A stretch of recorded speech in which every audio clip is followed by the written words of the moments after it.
Olá, assombrados! Eu sou Ana Paula e vou contar um relato para você neste tipo ao vivo de hoje. Tudo bem? Eu espero que sim, que esteja tudo bem. Já vou pedindo para você deixar o like no vídeo, se inscrever no canal se por acaso ainda não for inscrito. E se quiser ver mais relatos, só que sem foco em assombração, vai lá pro meu outro canal, o Conto pra Ana.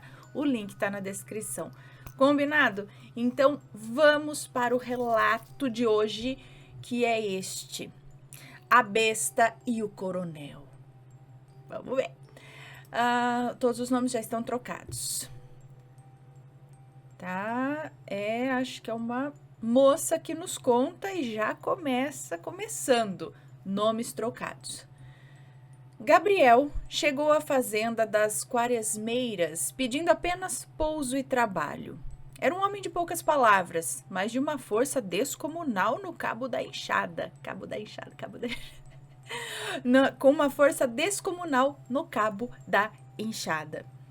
O coronel Custódio, dono de metade daquelas terras, aceitou-o de imediato. Gabriel fez um só pedido para o coronel: deixar que ele dormisse no celeiro. Ninguém sabia. Acho que ninguém sabia por que Gabriel exigia dormir no celeiro mais afastado e por que uma vez por mês ele desaparecia na mata, alegando uma febre de família. Mas nós, assombrados, já sabemos o que acontece, não é mesmo? Bom, Mariana, a filha única do coronel, era o oposto daquela terra árida. Educada em colégio de freiras na capital, ela trazia consigo o cheiro de sabonete de rosas e a curiosidade de quem lia romances proibidos. Ela via em Gabriel algo que os outros peões não tinham. Uma melancolia profunda, como se ele estivesse carregando o mundo nas costas. A paixão floresceu em silêncio, entre trocas de olhares no curral e pequenas flores silvestres que Gabriel deixava na janela da cozinha. Mariana, desafiando a autoridade do pai, passou a visitar o celeiro à noite para levar café e ouvir as histórias de Gabriel. Você tem olhos de quem já viu o fim do mundo, Gabriel, ela disse certa vez, tocando a mão dele. Gabriel recolheu o braço como se tivesse sido queimado. Não toque em mim, Sinhá. Tem coisa na minha pele que o sol não mostra, mas a lua denuncia. Na véspera de uma sexta-feira de lua cheia, o ar na fazenda ficou irrespirável. O gado estava inquieto e os cães uivavam pro nada. Mariana, movida por uma intuição desesperada, fugiu de casa no meio da noite para encontrar Gabriel. Ela o seguiu até uma clareira, escondida atrás de um laranjal. O que ela viu não foi o homem que a amava, mas a agonia da criação. Gabriel estava de joelhos, rasgando a própria camisa, enquanto sua coluna vertebral se retorcia como uma serpente sob a pele. Mariana assistiu paralisada enquanto o rosto de Gabriel se alongava em um focinho voraz e seus olhos castanhos tornavam-se duas brasas douradas. Ele não era um lobo completo, mas uma criatura híbrida e sofrida. Quando a transformação terminou, a fera soltou um uivo que não era de caça, mas de choro.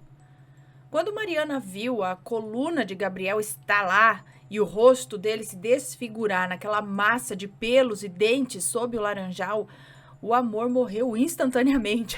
Valeu-me Deus, que eu não quero mais esse homem, não. Não houve poesia, apenas o horror visceral. Ela entrou em completo estado de horror, pediu ajuda para Deus e foi saindo devagar, sem tentar fazer qualquer barulho. Cortou a noite antes da fera vir atrás dela, mas sabia lá no fundo que ele tinha notado a sua presença. Mariana já corria em direção à casa grande, as pernas batendo nos galhos, o coração martelando contra as costelas, e ela se trancou no quarto, empurrando a cômoda de jacarandá contra a porta. O cheiro de Gabriel, que antes era de terra e suor limpo, agora estava impregnado nela como um odor de carniça. Naquela noite, ela não rezou por ele. Ela rezou para que o sol nascesse logo. Gabriel não fugiu. A maldição, agora alimentada pela obsessão, o trazia de volta. Nas noites seguintes, a fazenda tornou-se um cenário de guerra nervosa. Os peões encontravam bezerros estraçalhados, mas o que mais apavorava era o comportamento da besta. Ela não agia como um lobo comum. A fera aparecia na varanda da casa, deixando marcas de garras profundas na madeira da porta de entrada. Às 3 da manhã, os moradores ouviam um choro arrastado, um som que oscilava entre um uivo e o nome de Mariana sendo tentado por uma garganta que não tinha mais cordas vocais humanas.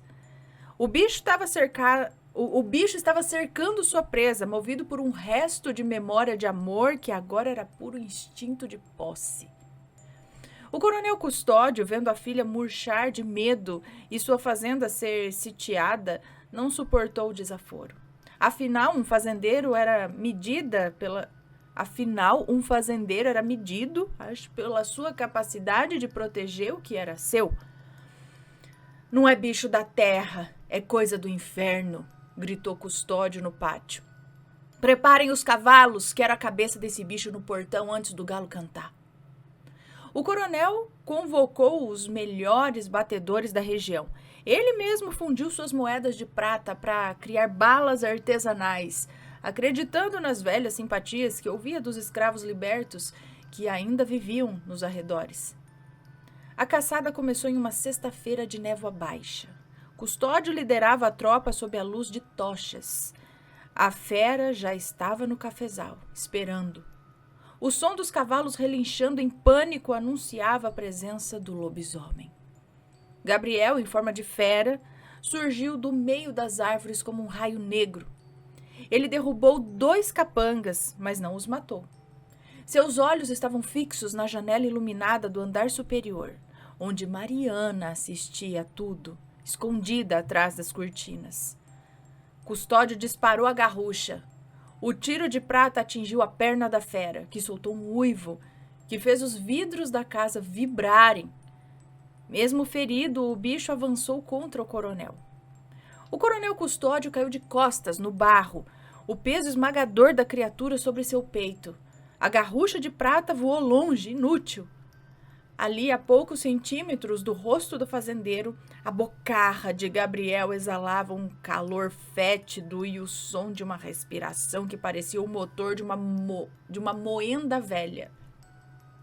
Os olhos do bicho, 2 fendas de fogo dourado, fixaram-se nos olhos do homem que mandava em tudo, provando que naquela noite o coronel não era dono de nada. A fera não fechou as mandíbulas.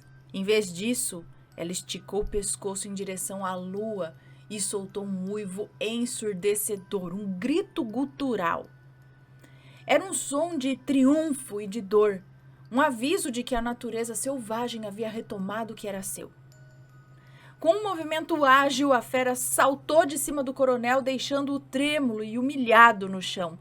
Em vez de fugir para a mata, Gabriel correu em direção ao velho celeiro, o lugar onde Mariana o visitava, onde ele ainda tinha o cheiro dela impregnado na palha. Quando o coronel finalmente se levantou e ordenou que invadissem o local com lamparinas e espingardas, encontraram apenas o silêncio. O celeiro estava vazio.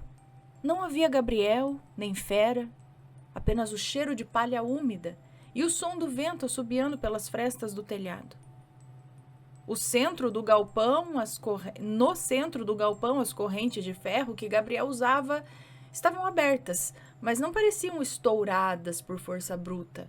Pareciam ter sido abertas por alguém que conhecia o segredo das trevas. Nas semanas que se seguiram, Gabriel não apareceu para receber o seu ordenado, nem para buscar os seus parcos pertences. O coronel, no entanto, não conseguia dormir. Ele passava as noites revisando os fatos em sua mente. Começou a notar os detalhes que antes ignorava. As ausências de Gabriel coincidiam exatamente com o calendário lunar que o coronel usava para o plantio. Lembrou-se de como Gabriel evitava objetos de prata na mesa e como os cães, que sempre foram dóceis, rosnavam toda vez que o peão se aproximava da casa grande. A desconfiança tornou-se uma febre. Custódio começou a vasculhar a vida de Gabriel. Descobriu que o rapaz não tinha documentos, não tinha família e que viera de uma região de Minas, onde as lendas sobre o sétimo filho eram levadas a sério como leis divinas. Mariana, que antes era uma jovem alegre, agora vivia em um silêncio sepulcral. O coronel encontrou uma tarde olhando O coronel a encontrou uma tarde olhando fixamente para o celeiro. Você sabia, não sabia, Mariana? Perguntou o pai, a voz rouca de cigarro e obsessão. Aquele rapaz, o seu Gabriel, era ele quem estava em cima de mim naquela noite. Eu vi os olhos dele naquele bicho. Mariana não negou. Ela apenas olhou para o pai com uma piedade que o enfureceu. Se ele fosse o bicho, pai, o senhor não estaria aqui para me perguntar isso. Ele poupou a sua vida. O coronel Custódio nunca aceitou a derrota. Ele transformou a fazenda das Quaresmeiras em uma fortaleza, espalhou armadilhas pelos cafezais e contratou batedores para vigiar a mata 24 horas por dia. Ele não caçava mais um animal, ele caçava a confirmação de sua própria loucura. A cada lua cheia, o coronel estava no celeiro vazio, sentava-se no feno e esperava. Ele desconfiava que Gabriel nunca tinha ido embora de verdade. Achava que o rapaz estava escondido nas paredes, no teto ou talvez no coração da própria filha. As noites na fazenda das Quaresmeiras tornaram-se longas e frias para Mariana. O silêncio do casarão era interrompido apenas pelo ranger das madeiras centenárias. Em uma dessas noites, o cansaço finalmente venceu sua vigília e ele mergulhou em um sonho febril. No sonho, ela caminhava pelo cafezal e em uma das noites, é ela que sentava lá. As noites na fazenda tornaram-se longas e frias para Mariana. O silêncio do... ela ia para lá. No sonho, ela caminhava pelo cafezal de...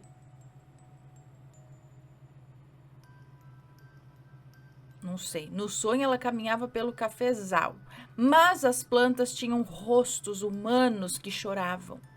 Gabriel estava lá, em sua forma humana, mas sua pele descascava como papel queimado, revelando pelos negros por baixo. Ele estendia a mão para ela e dizia: Não tenha medo do que eu me tornei. Tenha medo do que eles vão fazer comigo. O sonho terminava com um som de um tiro de prata que ecoava como um trovão partindo o céu em dois. Mariana deu um solavanco na cama, o suor frio escorrendo pelo pescoço, o coração batia tão forte que ela sentia a pulsação nos ouvidos. O quarto estava mergulhado na penumbra, iluminado apenas por um filete de luz lunar que atravessava a fresta da veneziana de madeira. Um arrepio subiu por sua espinha. Ela sentiu que não estava sozinha. Lentamente, Mariana virou o rosto em direção à janela. Ali, agachado no parapeito externo, contra a luz prateada da lua, estava um vulto.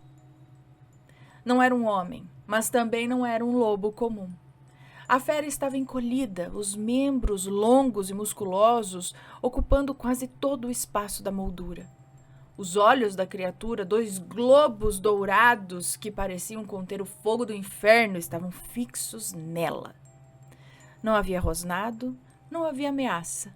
Havia uma tristeza profunda e faminta naquele olhar. Mariana ficou paralisada. O grito morreu em sua garganta porque, no fundo, ela reconheceu a mesma expressão que Gabriel fazia quando a via de longe no curral. O coronel Custódio já não era mais o homem que comandava as safras de café. A marca da garra na janela de Mariana fora o estopim para sua loucura definitiva. Ele mandou pregar tábuas de madeira nas janelas do casarão, deixando apenas frestas por onde o sol entrava como lâminas. Mariana tornou-se prisioneira no próprio lar, proibida de pisar no chão de terra, pois o pai acreditava que o cheiro dela era o que atraía a coisa. Você não sai, Mariana, gritava ele pelos corredores, os olhos vermelhos de noites em claro. Se ele quer você, terá que passar por mim e por todo o ferro dessa casa. A fazenda parou. O café apodrecia nos pés, pois os colonos, aterrorizados pelos uivos e pela demência do patrão, fugiram para as matas vizinhas. O coronel vivia agora em um mundo de sombras, segurando sua garrucha de prata, caminhando de um lado para o outro como um animal enjaulado. Gabriel, ou o que restava dele, aceitara o desafio. Ele não se escondia mais na mata fechada.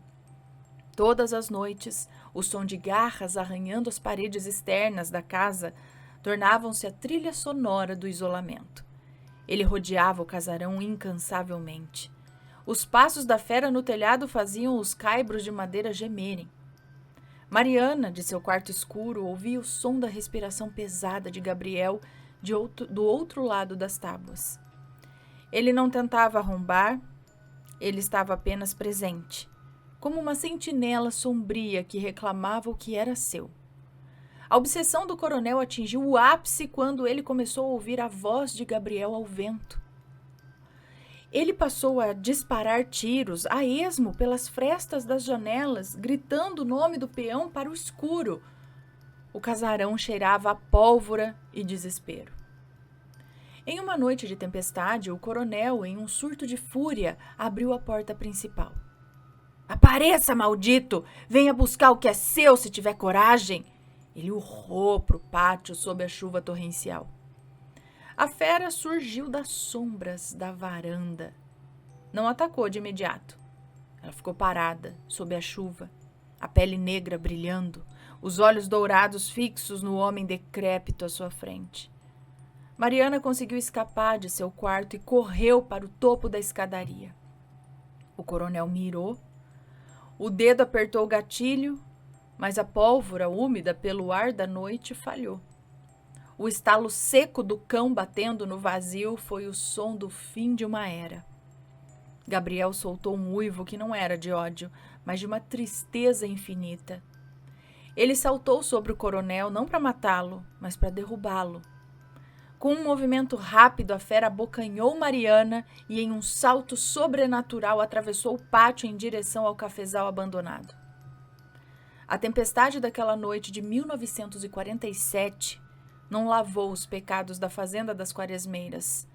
Ela os enterrou. Quando o coronel Custódio foi encontrado na manhã seguinte, ele não gritava mais.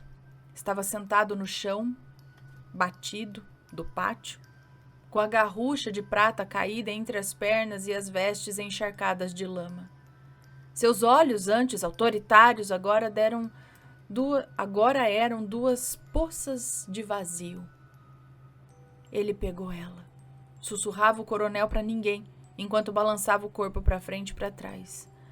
O Gabriel pegou a minha Mariana. O bicho levou o que era meu. Os batedores, movidos por uma mistura de dever e medo, seguiram o rastro da destruição que cortava o cafezal.